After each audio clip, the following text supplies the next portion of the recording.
बंसल जी, हमारे बहुत ही लोकप्रिय और पूर्व में अध्यक्ष रहे और वर्तमान में उप मुख्यमंत्री श्री केवी सिंह देव जी, हमारी बहन प्रभाती परिदा जी जो उप मुख्यमंत्री हैं, हमारे प्रभारी विजयपाल सिंह तोमर जी, पूर्व में राज्यसभा के मेरे साथी, और छत्तीसगढ़ की हमारी नेत्री और आप सबकी सहप्रभारी बहन लता उसेंडी जी, सम्मानित मंच और यहाँ इतनी बड़ी संख्या में चुनाव की जीत के बाद एकत्र आए हमारे सभी सांसद, हमारे विधायक, हमारे मंत्री, हमारे पदाधिकारी और हमारे प्रदेश के सभी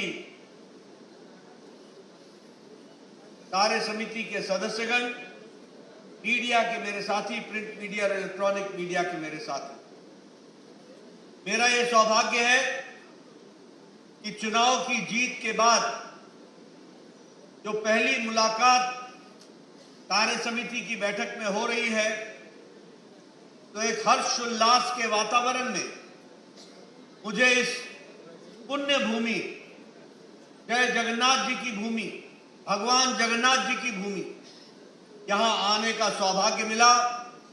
मैं भगवान जगन्नाथ जी को नमन करते हुए अपनी बात को प्रारंभ करता हूं।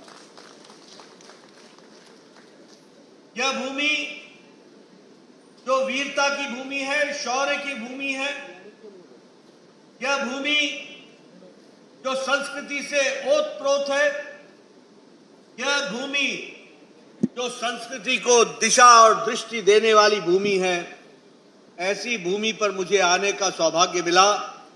मैं ऐसी भूमि को पुनः नमन करके अपनी बात को प्रारंभ करता हूं। यहां आऊं और उत्कलमणि गोपबंधु दास जी को याद न करूं, यहां आऊं और बख्शी जगबंधु जी को याद न करूं, और मैं यहां आऊं और वीर सुरेंद्र साई जी को याद न करूं, तो शायद मेरी यात्रा अधूरी होगी। इन सभी महापुरुषों को हम याद करते हुए, नमन करते हुए हम आज इस कार्य समिति की बैठक में उपस्थित हैं। मैं आप सब लोगों को और आप सब लोगों के माध्यम से भारतीय जनता पार्टी उड़ीसा के एक एक कार्यकर्ताओं को बधाई देना चाहता हूं, उनको साधुवाद देना चाहता हूं और उनकी तारीफ में जितने भी कसीदे पढ़े जाएं वो कम मानता हूं, जिन्होंने पूरी ताकत लगा करके उड़ीसा में पद्म को खिलाया, कमल को खिलाया। इसके लिए आप सबको बहुत बहुत धन्यवाद। और जो आप लोगों ने कमर कसी है कि हम उड़ीसा की जनता की सेवा करेंगे, उड़ीसा की जनता को आगे ले जाने में कोई कसर नहीं छोड़ेंगे। भगवान जगन्नाथ आप सबको आशीर्वाद देगा और उस आशीर्वाद के माध्यम से हम उड़ीसा की सेवा आप कार्यकर्ताओं के माध्यम से जरूर करेंगे। और मुझे याद है कि चुनाव के समय मैंने आप सबसे कहा था कि भगवान जगन्नाथ जी का आशीर्वाद हम सबको मिलेगा। मैं चुनाव में यहां भी आया था, मैंने कहा था हम सबको आशीर्वाद मिलेगा, और मैंने कहा था कि भगवान जगन्नाथ जी की का आशीर्वाद इस बात के लिए मिलेगा कि भारतीय जनता पार्टी बड़ी जिम्मेवारी निभा सके उड़ीसा में, और भगवान जगन्नाथ जी का हमको इस मामले में आशीर्वाद मिला है। आप सब लोगों ने रिकॉर्ड तोड़ा, भारतीय जनता पार्टी के नाम पर 78 सीटें लाना और लगभग 40.7% वोट लाना। ये उड़ीसा की जनता का जो आपको भरपूर आशीर्वाद मिला है, इसके लिए मैं उड़ीसा की जनता को भी नमन करते हुए उनको बहुत बहुत धन्यवाद देना चाहता हूं। मुझे खुशी है कि न ही सिर्फ साधारण मानस में भारतीय जनता पार्टी का कमल खिला, बल्कि आदिवासी भाइयों ने भी भारतीय जनता पार्टी को भरपूर आशीर्वाद दिया है। और हमारे 18 विधायक, हमारे ट्राइबल भाई, हमारे आदिवासी भाई कमल पर जीत करके आए हैं। इसलिए आदिवासी भाइयों को भी मैं धन्यवाद देना चाहता हूं और उनको विश्वास दिलाना चाहता हूं कि भारतीय जनता पार्टी आपकी सेवा में कोई कमी नहीं छोड़ेगी, आपको मुख्यधारा में आगे लेकर के आए। उसी प्रकार मैं यहां यह भी बताना चाहता हूं कि सबसे ज्यादा विधायक हमारे दलित भाई, हमारे अनुसूचित जाति के भाई अगर जीत करके आए और आशीर्वाद मिला तो सबसे बड़ा संख्या वो भारतीय जनता पार्टी के लोगों की है। इसके लिए भी मैं आपको बधाई देता हूं। और मैं अपने अनुसूचित जाति के भाइयों को भी अपनी ओर से, मोहन मांझी जी की ओर से, हमारे केवी सिंह देव जी की ओर से, बहन परिदा जी की ओर से, धर्मेंद्र प्रधान जी की ओर से और जोएल उरांव जी की ओर से जो सरकार में है, आपको विश्वास दिलाना चाहता हूं कि हमारे आदिवासी भाइयों को और हमारे अनुसूचित जाति भाइयों को पूरी ताकत से आगे बढ़ाएंगे और उनको मुख्य धारा में आगे ले जाने में कोई कसर नहीं छोड़ेंगे। ये मैं बताना चाहता हूं। मैं आपको विशेष करके इसलिए भी धन्यवाद देना चाहता हूं। मुझे याद है मैंने मनमोहन सामल जी से कहा था कि भाई इस बार अपना नंबर लोकसभा में डबल कर लेना। अगर डबल कर लोगे तो बहुत बड़ी बात हो जाएगी। और मैंने कहा था कि जो पुराने चुने हुए हैं वो वापस जीत करके आए और डबल हो जाएगा तो बहुत अच्छा रहेगा। मुझे खुशी है कि आपने सिर्फ एक ही छोड़ा, बाकी 20-21 में से जीत करके आप आए और आपने केंद्र सरकार में योगदान किया। इसके लिए आपको विशेष करके मैं बधाई देना चाहता हूं। और आप सब लोगों ने इस चुनाव में लगभग 45% वोट भारतीय जनता पार्टी के पक्ष में दिए और प्रधानमंत्री मोदी जी 60 साल बाद कोई दोबारा प्रधानमंत्री जो तीसरी बार लगातार प्रधानमंत्री बने तो वो प्रधानमंत्री मोदी जी हैं, उसको भी हमको याद रखना चाहिए। और मैं ये भी कहूंगा कि जब जवाहरलाल नेहरू तीसरी बार बने थे तो आजादी की लड़ाई के बाद एक कांग्रेस का एक ऑरा था, एक उत्साह था और उस उत्साह में वो जीते थे और विपक्ष दल भी लगभग नगण्य थे। ऐसी परिस्थिति में वो तीसरी बार जीते।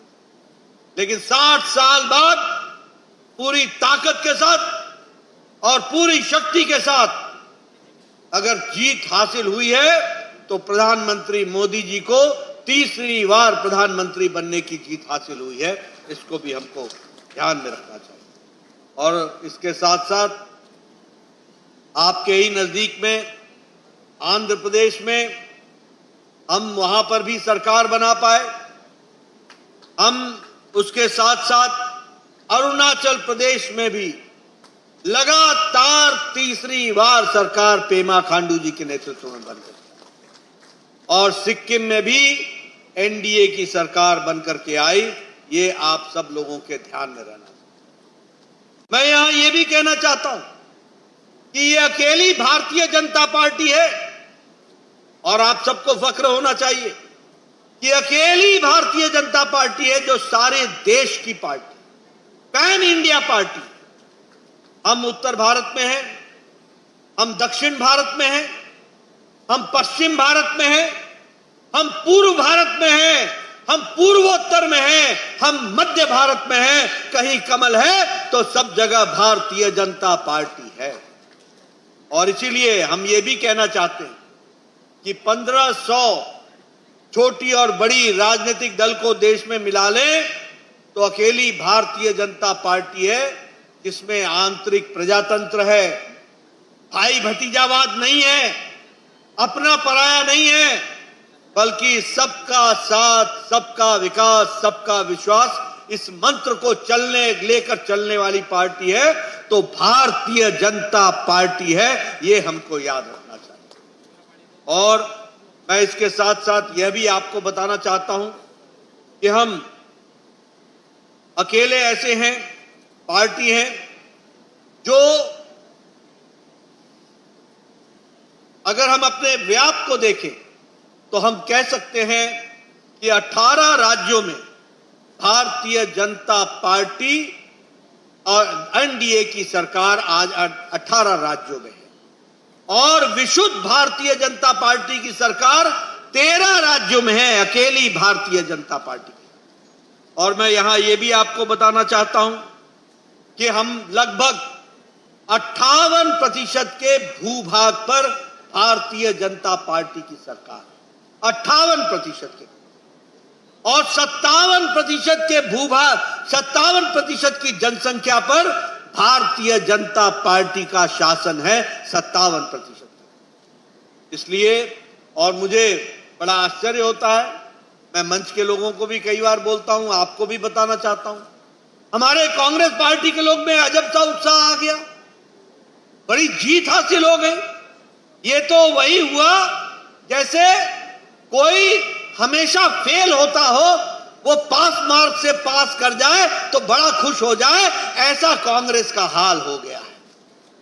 मित्रों, मैं बताना चाहता हूं कि सारी एनडीए जोड़ लो, सारी एनडीए और सारी इंडिया जोड़ लो, इंडिया गठबंधन, इंडिया अलायंस, सारी इंडिया अलायंस, तब भी अकेले भारतीय जनता पार्टी के सांसदों से कम है, कम पड़ते हैं, यह भी हमको याद रखना चाहिए। और ये जो कांग्रेस पार्टी है, ये 2014 के लोकसभा के सदस्यों को जोड़ ले, ये 2019 के लोकसभा के सदस्यों को जोड़ ले और ये 2024 के भी लोकसभा सदस्यों को जोड़ ले, तीनों को जोड़ लेंगे तब भी भारतीय जनता पार्टी के एमएमपी से कम पड़ते हैं। ये इनका रिकॉर्ड है, ये भी हमको ध्यान में रखना।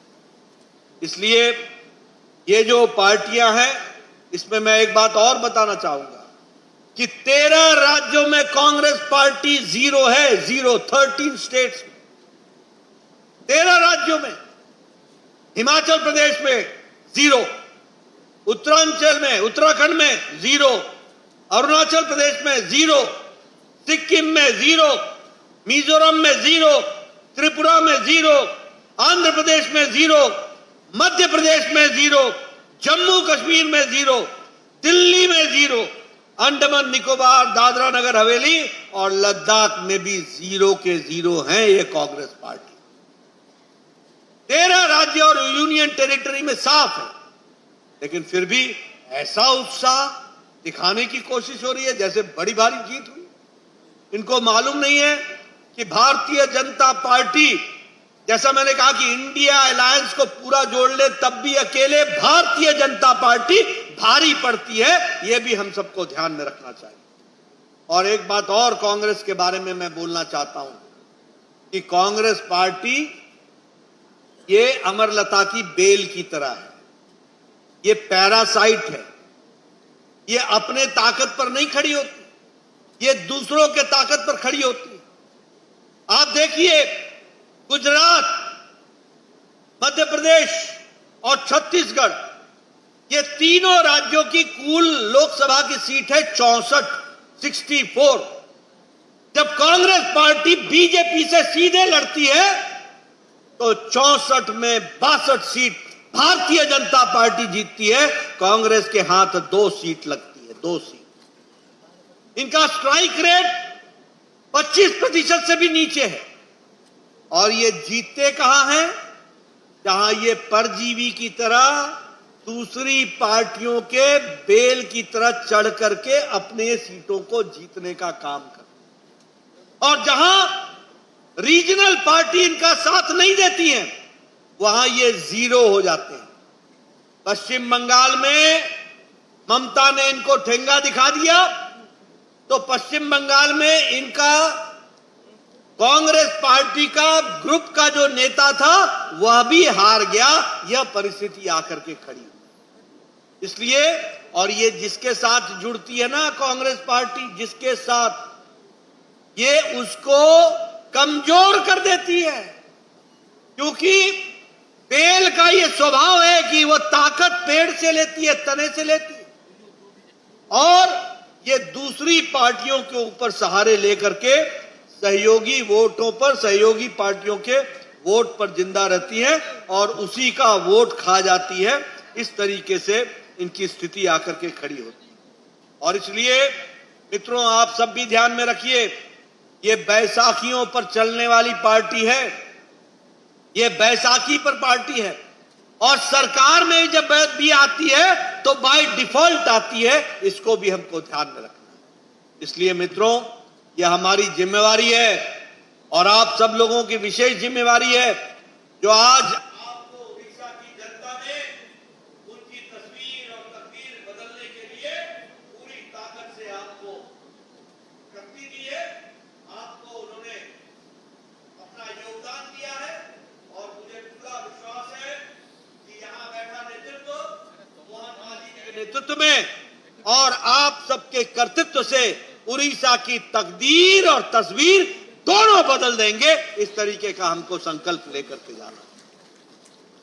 मैं यहां आपको यह भी बताना चाहता हूं, आजकल ये बड़े संविधान के रक्षक बन गए, बहुत संविधान के रक्षक। इनको न संविधान से लेना है, न संविधान को कुछ देना है। ये आजकल दलितों के बड़े रक्षक बन गए, अनुसूचित जाति के बड़े रक्षक बन गए। ये आजकल आदिवासी भाइयों के बड़े रक्षक बन गए। आदिवासी भाइयों के बारे में बहुत चर्चा करते हैं, और ये प्रजातंत्र के भी रक्षक बन गए और ओबीसी के भी रक्षक बन गए। मैं आपको बताना चाहता हूं और आपसे चाहता हूं, आप सब लोग बड़े साधुवादी हो, कुछ समझ करके सारी चीज अपने पास रख लेते हो। ये राजनीति में नहीं करना है। हमको जनता को बताना है, ये संविधान के रक्षक नहीं हैं, ये संविधान के भक्षक हैं, भक्षक हैं। इन्होंने संविधान को एक बार नहीं, अनेकों बार आघात पहुंचाया है, अनेकों बार आघात पहुंचाया। और मैं बताना चाहता हूं, यहां बहुत से हमारे सीनियर कार्यकर्ता बैठे हैं, हमारे पांडा जी बैठे हैं, हमारे पुजारी जी बैठे हैं, हमारे बहुत से लोग सीनियर बैठे हैं। पूछिए इनसे, ये 25 जून 1975 क्या दिन देखा था हमने? रातों रात हमें जेल खाने में डाल दिया गया था, और मालूम है संख्या कितनी थी? 1,25,000 लोगों को जेल के पीछे डाल दिया गया। ये राहुल क्या जाने इतिहास, ये राहुल क्या जाने अपने दादी के कारनामे। ये हमारी जिम्मेवारी है। प्रधानमंत्री जी ने कहा है 25 जून को संविधान रक्षा दिवस के रूप में और संविधान की हत्या के दिवस के रूप में याद किया जाए। और आपको जान करके आश्चर्य होगा, 1,25,000 में 75,000 लोग वो थे जिनका संबंध उस समय के दिए के निशान से था और राष्ट्रीय स्वयंसेवक संघ के साथ। आप तो वो धारा भी नहीं जानते होंगे। ये जो लालू है ना, लालू यादव, इसकी बेटी का नाम मीसा है, मीसा। पूज्य बेटी का नाम मीसा है। मीसा का मतलब मालूम है? ये जब पैदा हुई थी तो लालू जेल में थे और मीसा में बंद थे। Maintenance of internal security act. आजकल ये राहुल के गुणगान गाते हैं, जिन्होंने, इनकी दादी ने इनको 22 महीने में जेल में डाल रखा था। ये Misa maintenance of internal security act, ये DIR defence of Indian rule, ये ब्रिटिश के बनाए हुए दोनों कानून थे। ब्रिटिश के बनाए हुए, ब्रिटिश सरकार के, अंग्रेजों के दोनों कानून थे।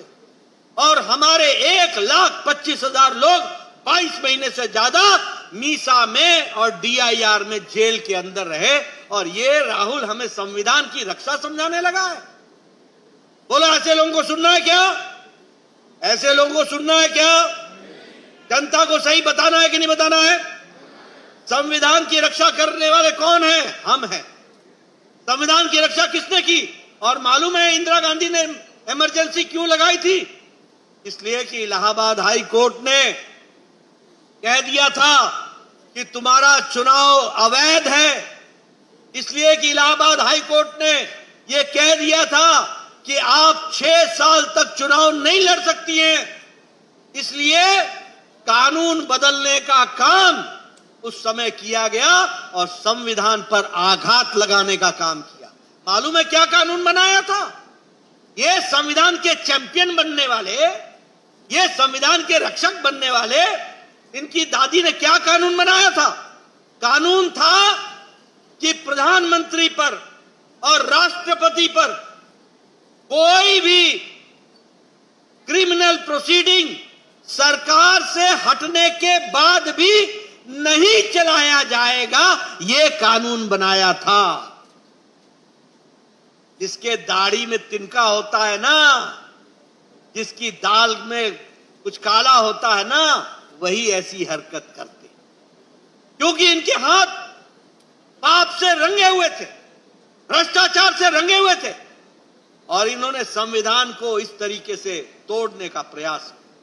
मैं यहां यह भी बताना चाहता हूं आपको, यही कांग्रेस पार्टी थी जिसने 90 बार चुनी हुई सरकार को गिराने का काम किया। 90 टाइम्स, 90 टाइम्स चुनी हुई सरकारों को गिराया है। नवीन बाबू से पूछना कि उनके पूज्य पिताजी बीजू पटनायक पर क्या गुजरी थी, किस तरीके से कांग्रेस ने शासन किया था और किस तरीके से प्रजातंत्र का गला घोटा गया था और कैसे बीजू बाबू को भी जेल में डाला गया था। आप पूछिएगा, भारत के पूर्व प्रधानमंत्री मोरारजी देसाई जेल के अंदर, चंद्रशेखर जेल के अंदर, अटल बिहारी वाजपेयी पूर्व प्रधानमंत्री जेल के अंदर, लाल कृष्ण आडवाणी पूर्व उप प्रधानमंत्री जेल के अंदर, सैकड़ों मंत्री जेल के अंदर, और ये हमको संविधान का पाठ पढ़ा रहे हैं। मित्रों, हमारी जिम्मेवारी है ये खोखले लोग और ये खोखले नारे लेकर के चलने वाले लोग, इनको हमको दूध का दूध, पानी का पानी बताना है और ये जिम्मेवारी आपकी है। आप इसको पूरा करेंगे, मेरा ये पूरा विश्वास है। मैं यह भी आपको बताना चाहता हूं और आपको याद दिलाना चाहता हूं, आप और हम मंच पर बैठे सब लोग बड़े भाग्यशाली हैं कि हम अकेले ऐसी पार्टी के सदस्य हैं जो विचारनिष्ठ पार्टी है, जो आइडियोलॉजिकल पार्टी है। हम यहां किसी को प्रधानमंत्री बनाने के लिए, किसी को मुख्यमंत्री बनाने के लिए नहीं आए हैं। हम किसी को उप मुख्यमंत्री बनाने के लिए नहीं आए हैं। हम किसी परिवार के लोगों की सेवा करने के लिए नहीं आए हैं। हम किसी के बेटे को कुर्सी पर बैठाने के लिए नहीं आए हैं। हम किसी के बापू को सारी जिंदगी कंधे पर ढोने के लिए नहीं आए। हम वो पार्टी है जो विचार के साथ खड़े हैं और जिस विचार के लिए हम लोगों ने एक नहीं 4-4, 5-5 पीढ़ियों ने अपने आप को खपा दिया। आप बताइए, कभी जब हमारे श्यामा प्रसाद मुखर्जी, जब वो लखनपुर के बॉर्डर पर, जम्मू कश्मीर का लखनपुर का बॉर्डर, शायद वो 11, मुझे तारीख याद नहीं है, शायद वो 11 जून के आसपास की बात होगी, 11 मई के आसपास, जब उन्होंने कहा कि मैं जम्मू कश्मीर में बिना पास के, उस समय जम्मू कश्मीर को धारा 370 में विशेष पास मिलता था, बिना पास के, इंटरनल पास के आप जम्मू कश्मीर में एंटर नहीं कर सकते। तो श्यामा प्रसाद मुखर्जी ने कहा, एक देश में 2 निशान यानी 2 झंडे, 2 विधान यानी 2 संविधान और 2 प्रधान यानी 2 प्रधानमंत्री, ये नहीं चलेगा, नहीं चलेगा। और मैं बिना पास के मैं एंटर करूंगा और जम्मू कश्मीर जाऊंगा। मुझे याद है उस समय चर्चा हुई थी और ऐसा बताया जाता है कि अटल बिहारी वाजपेयी जी उनको छोड़ने लखनपुर बॉर्डर पर गए थे और वह अंतिम मुलाकात श्यामा प्रसाद मुखर्जी के साथ हुई और हम सब कोई जानते हैं कि 23 जून को उनका बड़े रहस्यमय तरीके से उनकी मृत्यु हो गई। जो बात 52-53 में हमने कही, एक देश में 2 निशान, 2 विधान, 2 प्रधान नहीं होगा, 5-5 पीढ़ी खप गई। और जब आप लोगों ने ताकत दी तो मोदी जी की इच्छा शक्ति ने और अमित शाह की रणनीति ने 6 अगस्त 2020 को धारा 370 को धाराशाही कर दिया और ये लड़ाई लड़ी। यहां धर्मेंद्र प्रधान बैठे हैं, यहां मनमोहन साहब बैठे हैं, एक बार नहीं अनेकों बार, ये केवी सिंह देव साहब बैठे हैं, एक बार नहीं अनेकों बार जम्मू कश्मीर को मुख्य धारा में धारा 370 से जोड़ने के से हटाने के लिए हम लोगों ने आंदोलन किए। जुएल राव जी बैठे, मोहन मांझी जी बैठे, पूछो इनसे। एकता यात्रा मुरली मनोहर जोशी जी के नेतृत्व में हमारे मोदी जी गए थे और वहां पर झंडा गाड़ा था। एकता यात्रा से लेकर के अनेकों बार हम लोग जम्मू कश्मीर में इस बात के लिए आंदोलन होते रहे, आंदोलन करते रहे। 5 पीढ़ियां खप गई लेकिन मन से विचार नहीं गया और आज हम कह सकते हैं एक देश में एक निशान, एक विधान, एक प्रधान हो गया और धारा 370। हम जब विचारनिष्ठ पार्टी बोलते हैं तो मुझे याद है उस समय कांग्रेस पार्टी के लोगों ने हमारी खिल्ली उड़ाई थी जब हम लोगों ने कहा था कि 1987-88 में पालमपुर में हम लोगों ने कहा कि भारतीय जनता पार्टी राम मंदिर में राम के विराजमान करने का और राम मंदिर बनाने का रास्ता प्रशस्त करेगी। लोगों ने कहा था ये क्या बात बोल रहे हैं, कैसे करेंगे, ये तो संभव ही नहीं है। लेकिन हमने वो भी देखा कि 2024 के 20 जनवरी को प्रधानमंत्री मोदी जी ने भव्य राम मंदिर में रामलला का प्राण प्रतिष्ठा देखी। यह भी हम सबको देखने को मिला और इसीलिए मैं कहूंगा कि हम विचारनिष्ठ पार्टी। मुझे याद है मैं 80 में जब युवा एक छात्र नेता होता था, छात्र कार्यकर्ता होता था, तो हमसे लोग पूछते थे what is your economic model, what is your economic model, आपका इकोनॉमिक मॉडल क्या है, आपकी आर्थिक। और उन दिनों कम्युनिस्टों का बड़ा बोलबाला था और ये बड़े भारी इकोनॉमी के चैंपियन बनते थे। और उस समय हमने कहा था एकात्म मानववाद, पंडित दीनदयाल उपाध्याय ने कहा है, उसी को सरलीकरण किया गया जब जनता पार्टी की सरकारें मध्य प्रदेश में हमारी आई, जब हमारी हिमाचल प्रदेश में आई, जब राजस्थान में आई, तो हमने अंत्योदय कार्यक्रम के माध्यम से अपना इकोनॉमिक मॉडल समझाने का प्रयास किया। और मोदी जी ने बहुत सरलीकरण करके एक मंत्र, एक वाक्य में कह दिया, सबका साथ, सबका विकास, सबका विश्वास, सबका प्रयास। और इसी मंत्र को लेकर के हम आगे बढ़े हैं और इसलिए हम विचारनिष्ठ तरीके से आगे बढ़ रहे हैं। मैं ये भी बताना चाहूंगा कि हम कैडर बेस्ड पार्टी हैं। जब हम कैडर बेस्ड पार्टी कहते हैं तो हम 18 करोड़ की पार्टी हैं, 180 मिलियन की पार्टी हम हैं, 18 करोड़ की पार्टियां। चाइना की communist party of China 90 crore की है, क्षमा करिएगा 9 करोड़ की है और हम 18 करोड़ की है। और आज भारतीय जनता पार्टी के कार्यालय में 60 से ज्यादा राजदूत आकर सिर्फ भारतीय जनता पार्टी को समझने के लिए भारतीय जनता पार्टी को समझ, यानी अब हम सिर्फ देश की पार्टी नहीं है, दुनिया देख रही है, दुनिया समझना चाहती है, दुनिया जानना चाहती है कि भारतीय जनता पार्टी कैसे काम करती है। 140 करोड़ के देश में ये किस तरीके से काम करती है, इसको जानना चाहती है। और मुझे फक्र है कि मैं यहां आपको यह भी बताना चाहूंगा कि बूथ रचना तक पहुंचने का काम आप सब लोगों ने किया है और इसीलिए 10,40,000 बूथ में 6,80,000 बूथ तक हम अपना बूथ अध्यक्ष बना पाए हैं।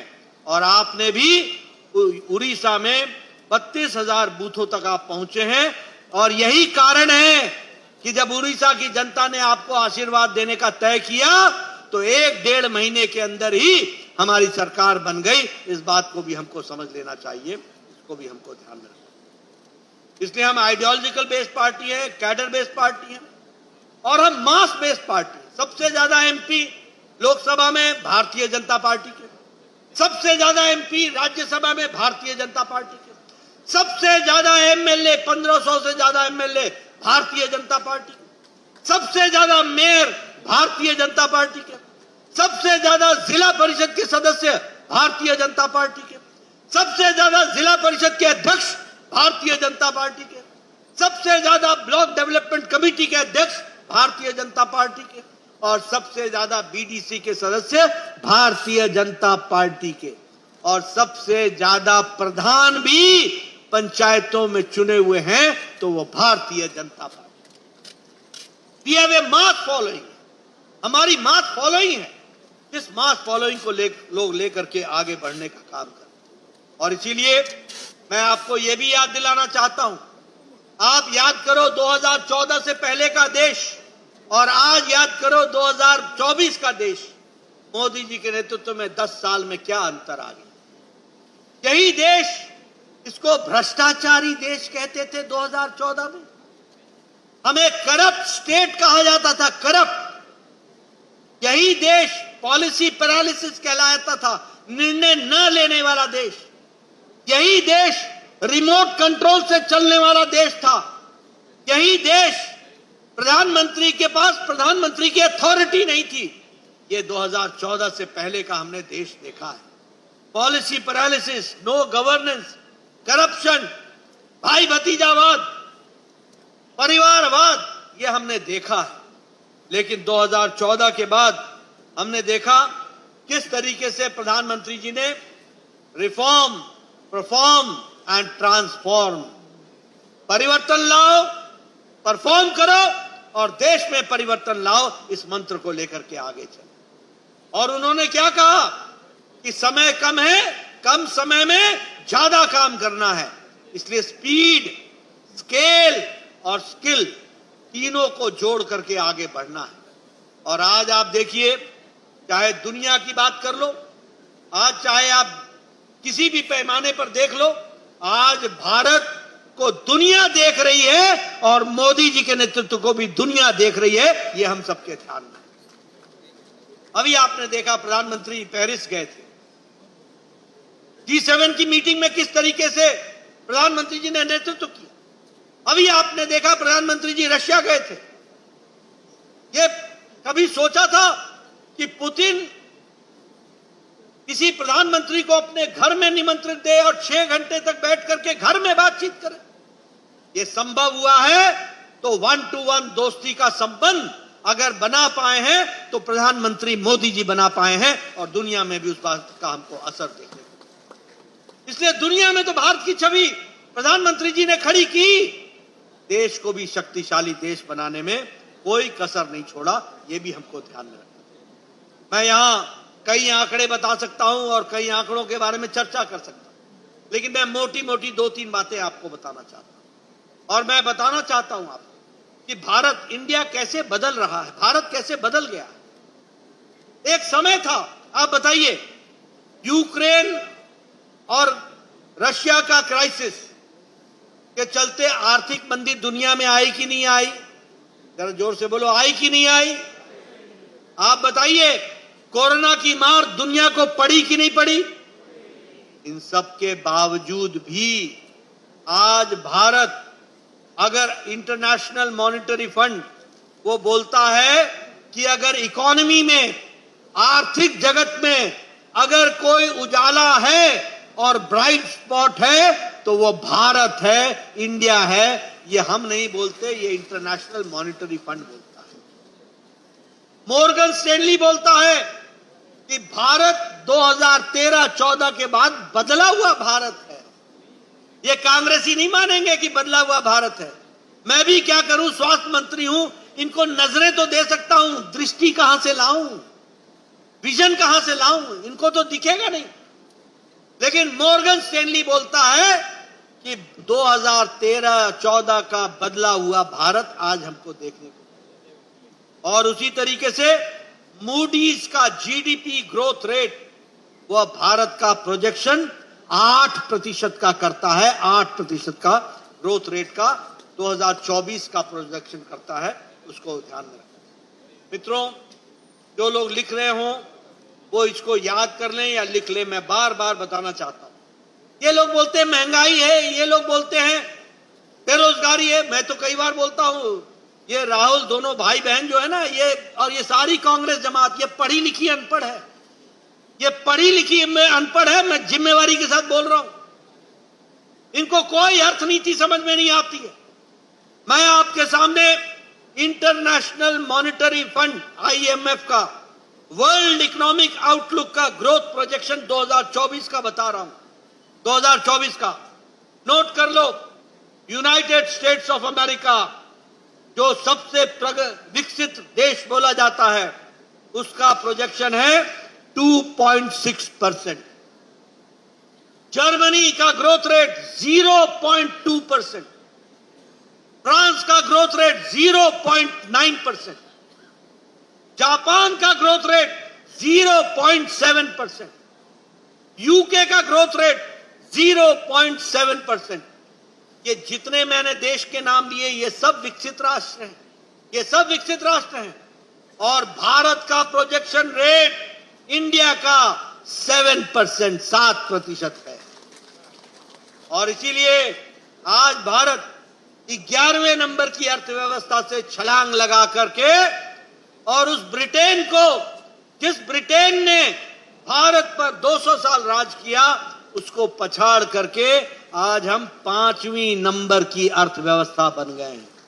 और वो समय दूर नहीं है जब हम दूसरे नंबर की अर्थव्यवस्था बन जाएंगे, दूसरे नंबर की अर्थव्यवस्था। मित्रों, आपको जान करके खुशी भी होगी और यह जान करके ध्यान में भी आएगा कि किस तरीके से भारत में अति गरीबी 1% से भी कम हो गई है।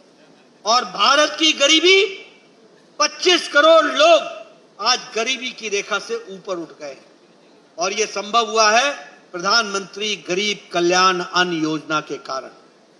जो मुफ्त में चावल, जो मुफ्त में गेहूं, जो मुफ्त में दाल दी जा रही है, उस कारण से आज 25 करोड़ लोग आज गरीबी की रेखा से हम ऊपर उठ गए। इस्पात के प्रोडक्शन में हम नंबर 2 पर खड़े हैं। आपके हाथ में जो मोबाइल है, कभी उस पर लिखा होता था मेड इन जापान, कभी लिखा होता था made in Thailand, made in Taiwan, उस पर लिखा होता था made in Indonesia, made in China. आज आपके मोबाइल पे लिखा है made in India. 97% production Bharat का। ऑटोमोबाइल इंडस्ट्री में हम तीसरे नंबर पर खड़े हैं। दुनिया में तीसरे नंबर की मार्केट ऑटोमोबाइल इंडस्ट्री हो गई है। 10 लाख करोड़ रुपए इंफ्रास्ट्रक्चर पर इन्वेस्टमेंट हो रहा है। ये अनएम्प्लॉयमेंट की बात बोलते हैं। बताइए, आपके यहां हाईवेज बने हैं कि नहीं बन रहे हैं? जरा जोर से बोलो, हाईवेज बने हैं कि नहीं बने हैं? एलिवेटेड रोड बन रहे हैं कि नहीं बन रहे हैं? अंडरपासेस बन रहे हैं कि नहीं बन रहे हैं? मेट्रो पर काम चलता है कि नहीं चलता है? हर एक दृष्टि से विकास हो रहा है कि नहीं हो रहा है? एम्स खुले हैं कि नहीं खुले हैं? मित्रों, अगर ये विकास का काम हुआ तो इस विकास के काम में कहीं ना कहीं तो लोगों को एम्प्लॉयमेंट मिली, रोजगार के अवसर मिले। लेकिन ये लोग, और मैं दुनिया के भी आंकड़े आपके सामने ग्रोथ रेट के माध्यम से बता रहा हूं, लेकिन ये पढ़े लिखे अनपढ़, इनको भारत देश की अच्छी स्थिति ये पसंद नहीं आती। ये मोदी जी का विरोध करते करते देश का विरोध करने लग जाते हैं। ऐसे लोगों को, जो जिस तरीके का विचार लेकर के चले हैं, इनको हम स्पष्ट शब्दों में बताना चाहते हैं कि भारत की जनता और उड़ीसा की जनता इन सारी बातों को जानती है। इसलिए आपका कुछ सुनने वाली नहीं है। और कमल के निशान पर मोदी जी के साथ और मोहन मांझी जी के साथ अब भारत की जनता और उड़ीसा की जनता चलने को तैयार है। ये हमको ध्यान रखना। मित्रों, अभी अभी यहां सरकार बदली, लेकिन मैं एक बात बता देना चाहता हूं। प्रधानमंत्री मोदी जी के नजरों में सबके लिए सबका साथ, सबका विकास, सबका विश्वास, ये मंत्र रहा था। और इसीलिए मैं बताना चाहता हूं कि उड़ीसा को कभी भी दूसरे दृष्टि से नहीं देखा गया, हमेशा उसको साफ सफलता देने का काम किया। आपको जानकर के खुशी होगी कि उड़ीसा को पिछले 10 सालों में टैक्स के डिवोल्यूशन में 3.2 लाख करोड़ रुपए दिए गए। 3.2 लाख करोड़। कभी मोदी जी ने नहीं सोचा कि ये बीजू जनता दल पार्टी है, ये बीजू पटनायक और नवीन पटनायक की पार्टी है। नहीं, उड़ीसा की जनता हमारी है और उड़ीसा की जनता के लिए अगर दिल्ली में बैठने का हमें मौका मिला है तो हम उड़ीसा की जनता की सेवा करेंगे और इस मंत्र को लेकर के। और उसी तरीके से 1.7 लाख करोड़ आपको ग्रांट इन एड दिया गया और विकास किया गया। मुझे खुशी है कि आज धर्मेंद्र प्रधान जी के इलाके में Indian institute of management IIM Sambalpur, उसका आज परमानेंट कैंपस वहां पर खड़ा हो गया है और उसको आगे बढ़ाया जा रहा है। स्मार्ट सिटी में भुवनेश्वर, राउरकेला लगभग 2000 करोड़ रुपए खर्च हो रहे हैं। और आपके यहां जो नेशनल हाईवे बना है, एक बात बता दूं कि लगभग 80,000 किलोमीटर नेशनल हाईवे देश में बना और 4,300 किलोमीटर उड़ीसा में बना है। 4,300। और अब विशाखापट्टनम रायपुर ये जो ग्रीन फील्ड कॉरिडोर बन रहा है, इससे उड़ीसा को बहुत बड़ा लाभ मिलने वाला है। यह भी हमको ध्यान रखना। आपके यहां झारसुंगा और हमारे जयपुर और राउरकेला और उत्केला, इस सारी जगहों में एयरपोर्ट बनने का काम हुआ है। और जय जगन्नाथ जी की सेवा में पुरी में प्रसाद की योजना में 50 करोड़ रुपए भारत सरकार यहाँ के विकास के लिए दे रही है। इसको भी हम ये भी जानते हैं कि गांव, गरीब, वंचित, पीड़ित, शोषित, दलित, युवा, किसान, महिला, इनको भी ताकत देने का काम किया है तो प्रधानमंत्री मोदी जी ने किया और उसको हम आगे बढ़ा रहे हैं। हमें मालूम है आज सरकार बदली है और सरकार बदलने का फायदा क्या हुआ है। पहले तो भगवान जगन्नाथ के 4 द्वार खुल गए। सरकार बदलने का मतलब क्या है कि 40 साल बाद रत्ना भंडार जो जिस पर प्रश्नवाचक चिन्ह लगा हुआ था, वह रत्ना भंडार को खोला गया है। और भगवान जगन्नाथ को जो आशीर्वाद भगवान का उनका प्रसाद है, उसका सही मूल्यांकन करने का काम अब शुरू हुआ। और इसी के साथ साथ मैं यह भी बताना चाहता हूं कि चाहे प्रधानमंत्री गरीब कल्याण अन्न योजना हो, आपके हमारे यहां उड़ीसा में 3 करोड़ 20 लाख लोगों को अन्न दिया जा रहा है, यह हमको याद रखना। उसी तरीके से किसान सम्मान निधि, उसको भी रोकने का प्रयास हुआ था और आज मोहन मांझी जी आ गए हैं। किसान सम्मान निधि में बराबर की दृष्टि से आगे बढ़ने का आपको मौका मिल रहा है। उज्ज्वला योजना, प्रधानमंत्री आवास योजना में 30 लाख मकान उड़ीसा में बने हैं और अभी प्रधानमंत्री मोदी जी 3 करोड़ घर और बनाएंगे और उसमें भी उड़ीसा का हिस्सा होगा, यह भी याद रखें। मित्रों, मैं बार बार सुनाता हूं, आज भी रुक नहीं रहा हूं, रोका नहीं जाता है क्योंकि आपको बताना चाहता हूं। और ये जितने पुराने लोग हैं ना, देवी सिंह देव साहब, जुएल ओरांव जी, बैजयंत पांडा जी भी, मोहन मांझी जी भी, सब लंबे समय से, मनमोहन श्यामल लंबे समय तक